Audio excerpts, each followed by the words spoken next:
There's been a robust discussion as to whether or not he would take the fifth, in fact.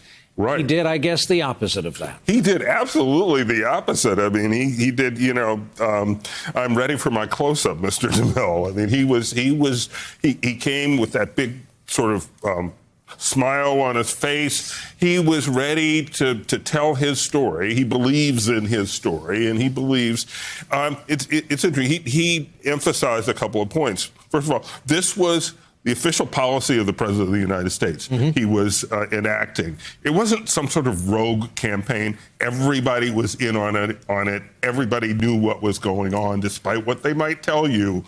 Everybody was in the loop.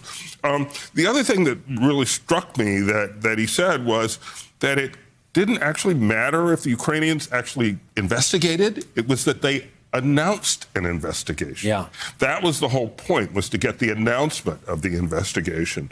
And the Sondland testimony was so full and so, it was long, but it had so much in it that we really should not overlook the Laura Cooper testimony this evening, because that point about when the Ukrainians knew that the aid wasn't coming. Now, if you think about it for 5 minutes, how would they not know, right? I mean, how would you not know that $400 million in military aid that you desperately need had not arrived on time, that it had been approved, and usually it shows up. Yeah, you're looking at FedEx every day, hoping the check is coming. Exactly. You look in your bank account on payday, and if your salary isn't there, you notice. And if you're Ukraine, absolutely you notice. Well, we got confirmation of what you could have assumed.